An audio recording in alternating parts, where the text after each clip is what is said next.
D'abord, ça va très vite, beaucoup plus vite que ce que je pensais. Le développement technologique est beaucoup plus rapide que ce que je pensais quand j'ai commencé. Et la deuxième chose, c'est que ça va concerner tous les aspects de la vie. Le développement de la robotique, puisque vous avez les transports, bon, c'est l'exemple qui vient en tête en premier avec les voitures sans chauffeur et les drones, mais vous avez l'agriculture, vous avez la santé, les services, les soins, la vente, les jouets. Je pense qu'il faut un débat de société sur notamment l'emploi. Ça va changer l'emploi. Ça va changer la manière de travailler. Donc c'est un énorme défi pour l'éducation, les systèmes éducatifs. Justement, quelles sont les compétences dont on a besoin pour travailler et interagir avec les robots. C'est aussi un enjeu pour les développeurs de robots, parce qu'on peut avoir deux approches, de dire nous voulons des robots qui interagissent avec l'homme et qui facilitent le travail pénible. Et il peut y avoir l'approche nous voulons des robots qui remplacent l'homme, qui font le travail à la place de l'homme. Donc, clairement, ici au Parlement, nous avons opté pour la solution des robots qui interagissent avec l'homme et qui facilitent les tâches qui sont pénibles et dures. Mais ça, c'est votre volonté en tant que parlementaire. Oui. Est-ce que vous avez un contrôle sur ce que font les producteurs Justement, non. C'est pour ça qu'il faudrait avoir ce débat, pour que ça dépasse. Parce que sinon, on laisse le débat entre les chercheurs, les développeurs et les industriels. Oui. Et donc, si la société ne s'empare pas de ce sujet et devienne consciente des enjeux, alors ce sera peut-être trop tard. Les experts sont divisés. Il y a la moitié, à peu près, des études qui disent que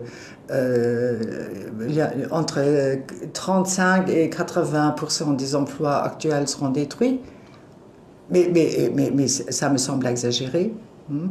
Et puis, il y a d'autres qui disent, mais non, pas du tout. On va créer beaucoup plus d'emplois qu'on va en détruire. Mais c'est une inconnue. Et le problème, c'est que cette révolution industrielle arrive beaucoup plus rapidement que les précédentes. Et donc la question est, est-ce que les hommes, les êtres humains, auront le temps de s'adapter ? Et combien de temps est-ce qu'il faut pour nous adapter ?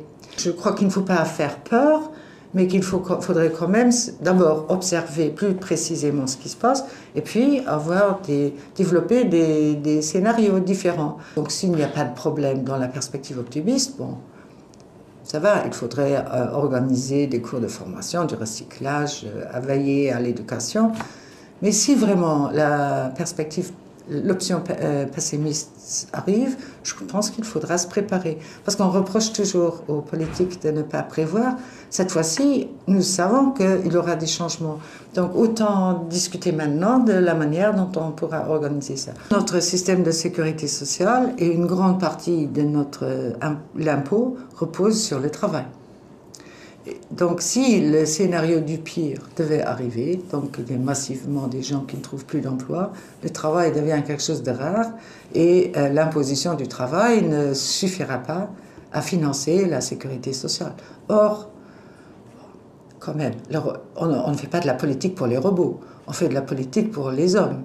Et le robot doit être au service et apporter des bienfaits à l'humanité et il faudra n'importe comment garantir un revenu suffisant pour mener une vie décente à tous les citoyens. Il faudra réfléchir à d'autres moyens de financement, dont notamment éventuellement une taxe sur les robots. Donc l'idée, c'est de regarder, est-ce qu'il faut introduire un revenu universel ? L'autre jour, j'étais à une discussion et j'ai beaucoup aimé la formule parce que quelqu'un disait mais il y a quand même les droits de l'homme et puis il y a les droits au travail. Et alors quelqu'un disait mais il ne faut pas peut-être confondre le travail et la rémunération.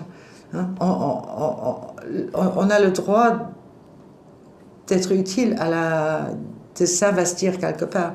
Et si ce n'est plus le travail rémunéré, ça pourrait être autre chose. Mais évidemment, si cela devait arriver, ce que je ne sais pas, et ce que finalement je n'espère pas, il faut repenser l'architecture des villes, des maisons, puisque maintenant tout est fait pour amener les gens au travail, les ramener chez eux. Et à quoi est-ce qu'on va occuper notre temps ?